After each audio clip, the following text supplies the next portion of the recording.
গণঅভ্যুত্থানের মহানায়ক নুরুল হক নূর সেনাবাহিনীর মধ্যে যে ওয়াকার শেখ হাসিনার যে আত্মীয়, তার যে একটা দোসর, তার যে একটা কোরাম, সেই কোরামের লোকজনে এই গণঅভ্যুত্থানের নায়কদের কলঙ্কিত করার জন্য এবং তাদেরকে মেরে ফেলার জন্য একদম প্রিপারেশন নিছে। জাতীয় পার্টি যেটা নিষিদ্ধ করার কথা ছিল কিন্তু সেটা নিষিদ্ধ হয় নাই। 5 তারিখের পরে এই জাতীয় পার্টি কিভাবে রাজনীতি করে, যেহেতু আওয়ামী লীগ আমরা বিতাড়িত করছি, সেই জায়গা থেকে আওয়ামী লীগের অঙ্গ সংগঠনের একটা দল হচ্ছে আপনার এই জাপা পার্টি। এই জাপা পার্টি 5 তারিখের পরে তারা কিভাবে সক্রিয় হয়ে সংঘবদ্ধ হয়ে এখনো এই লীগের কথা বলে যাচ্ছে। তো তার দাবিতে আপনারা জানেন যে 29 তারিখ আমাদের একটা প্রোগ্রাম ছিল জাতীয় পার্টি নিষিদ্ধ করার জন্য। আমরা দুপুরে একটা মিছিল করেছিলাম এবং মিছিল করার পরে তৎক্ষণাৎ আমাদের সাধারণ সম্পাদক রাশেদ খান ভাই আহত হয়। এর পূর্বাদে আমাদের হচ্ছে সন্ধ্যার পরে আরেকটা আমাদের মশাল মিছিল হয়। তো মশাল মিছিলটা আমরা যখন নিয়ে যাচ্ছিলাম, পিছন থেকে আমাদেরকে এই জাতীয় পার্টির কিছু উগ্র সন্ত্রাসী আওয়ামী লীগের দোসররা আমাদের সংগঠনের যে যারা ছিল তাদেরকে আহত করেছে। আহত করার পরে তারপরে আমরা যখন মিছিলটা নিয়ে আগে গেছি, আমাদের লিডার নুরুল হক নূর তারপরেও বলছেন যে আপনারা কোনো সংঘর্ষে জড়ায়েন না। আওয়ামী লীগ থাকতেও আমাদের নূর ভাইকে এই ধরনের হেনস্থা তারা করে নাই। জানি না মানে কোন রাঘব বোয়াল এবং কোন ভিতর থেকে কোন শক্তি এটা কাজ করতেছে, এটারে নিয়ে মনে করেন তদন্ত কমিটি তো 15 দিনে মানে দিবে দূরের কথা, তারা এখন কোনো রেসপন্সই করতেছে না। এবং আমাদের এই যে দলের আপনারা জানেন যে গণঅভ্যুত্থানের মহানায়ক নুরুল হক নূর, যে কিনা জেলখানার ভিতর থেকে বলছে যে 90% পতন হয়ে গেছে আর 10% ধাক্কা দাও, গণঅভ্যুত্থানের একজন অন্যতম সাবেক ডাকসুর ভিপি, তাকে কিনা এভাবে সেনাবাহিনী হামলা করছে। তো আমরা অতি শীঘ্রই আমরা বলবো এই যে আমাদের যে হামলা করলো নূর ভাই সহ আমাদের অত্যাধিক নেতাকর্মীদেরকে, এটার সুস্থ সমাধান যেন সরকার অতি শীঘ্রই দেয়, আমরা তাদের কাছে আহ্বান রাখবো। আর যদি এটার সুস্থ সমাধান আমরা না পাই, আমরা অচিরেই হচ্ছে এই যমুনা এবং হচ্ছে আমরা এই সচিবালয় ঘেরাও করব।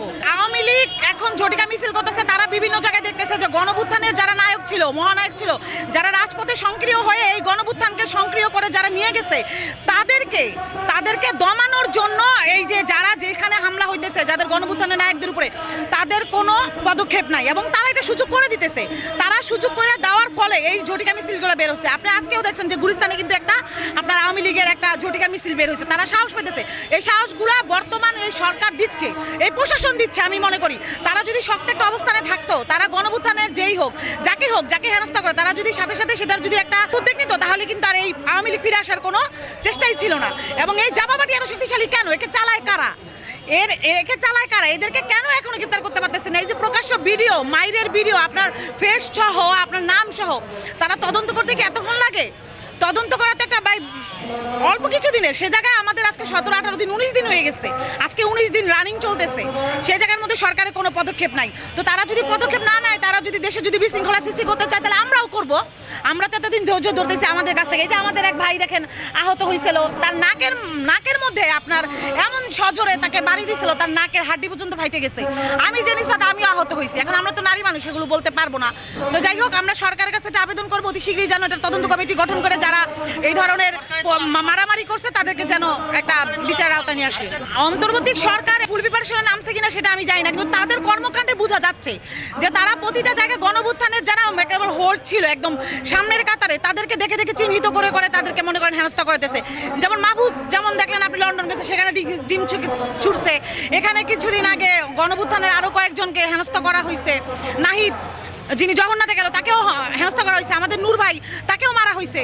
এখন কেন এটা কারা করতেছে? এবং এই যে সেনাবাহিনীর মধ্যে যে ওয়াকার শেখ হাসিনার যে আত্মীয়, তার যে একটা দোসর, তার যে একটা কোরাম, সেই কোরামের লোকজনে এই গণঅভ্যুত্থানের নায়কদের কলঙ্কিত করার জন্য এবং তাদেরকে মেরে ফেলার জন্য একদম প্রিপারেশন নিছে। এবং এটা একদম সত্যি এবং 100% আমাদের নুরুল হক নূরকে মেরে ফেলার জন্যই তারা এই প্রিপারেশন নিয়ে এবং সেদিন এই হামলাটা চালাইছে।